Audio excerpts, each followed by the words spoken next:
চিন্তা করে দেখেন। আমার তো সন্দেহ হচ্ছে এই উপদেষ্টা পরিষদের স্বরাষ্ট্র উপদেষ্টা সে আওয়ামী দোসর কিনা, খোঁজ নেওয়া দরকার। এদের ভিতরে আওয়ামী প্রেম আছে, দুর্বলতা আছে আওয়ামী লীগের প্রতি, তাই তারা চায় না আওয়ামী লীগকে গ্রেপ্তার করতে। এই স্বরাষ্ট্র উপদেষ্টা এখন পর্যন্ত 2 ভাগ আওয়ামী সন্ত্রাসীদের গ্রেপ্তার করতে পারে না।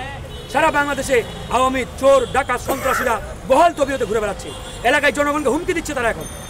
তাহলে এই উপদেষ্টার কাজ কি? সে কী করে বসে বসে এখানে? সেই জায়গা থেকে এই উপদেষ্টা পরিষদের এরকম মাজা ভাঙ্গা মেরুদণ্ডহীন উপদেষ্টা যারা আছে তাদের বহিষ্কারের দাবিতে আমরা আজকে বিক্ষোভ করেছি।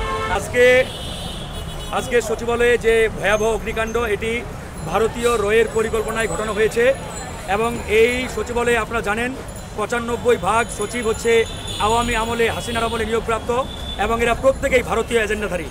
তাই তারা এই দেশকে অস্থিতিশীল করার জন্য, দেশকে বেকায়দায় ফেলার জন্য এই অগ্নিকাণ্ডটি লাগিয়েছে। তাদের উদ্দেশ্য একটাই, হাসিনার বিচার যাতে বাংলাদেশে না হয়, আওয়ামী লীগের বিচার যাতে বাংলাদেশে সঠিক সময়ে যথাসময়ে না হয়। এই জন্য সকল নথিপত্র পুড়িয়ে দিয়ে, জ্বালিয়ে দিয়ে তারা এই ধরনের একটি পরিকল্পিত পরিস্থিতি বাংলাদেশে তৈরি করার চেষ্টা করছে।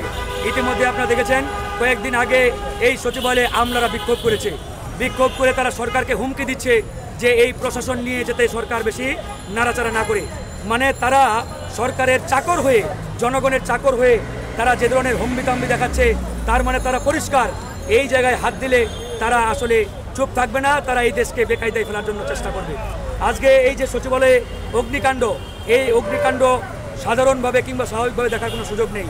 আমরা ধারাবাহিকভাবে সরকারকে বলে আসছি, এই দেশকে আনস্টেবল করার জন্য আওয়ামী লীগ বড় ধরনের একটি পরিকল্পনা নিয়ে সামনে আগাচ্ছে এবং তাদের টার্গেট আগামী জানুয়ারি ফেব্রুয়ারি। এই জানুয়ারি ফেব্রুয়ারিতে বড় ধরনের একটা কেওয়াস তৈরি করে তারা ডক্টর মোহাম্মদ ইউনূসকে উৎখাত করতে চায়। সেই জায়গা থেকে তারা ধারাবাহিকভাবে সারা বাংলাদেশে গুপ্ত হত্যা শুরু করেছে। ইতিমধ্যে আপনারা দেখেছেন বেশ কয়েকজন সমন্বয়ককে হত্যা করা হয়েছে বিভিন্ন জায়গায়। গত পরশুদিন আমরা দেখলাম মেঘনা নদীতে একটা জাহাজে কুপিয়ে 7 জনকে হত্যা করা হয়েছে। এটি কোনোভাবেই স্বাভাবিক ঘটনা নয়।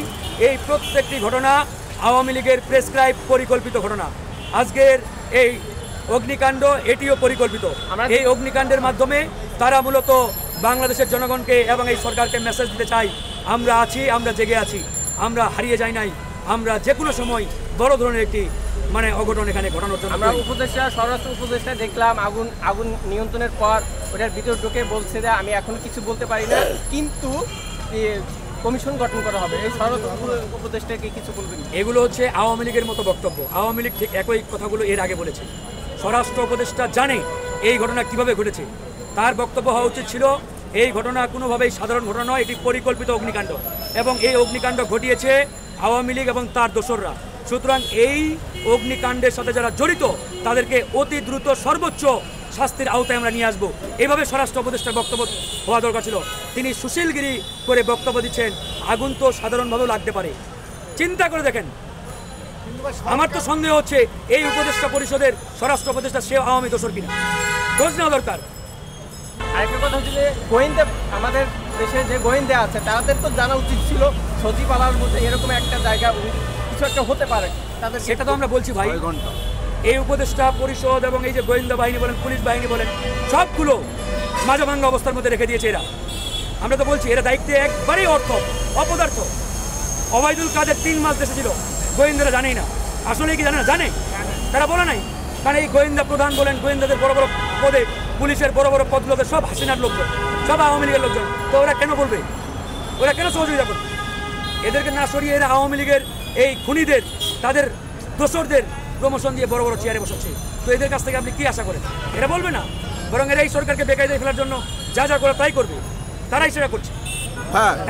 হ্যাঁ, এটা তো আরেকদিন আমার বলা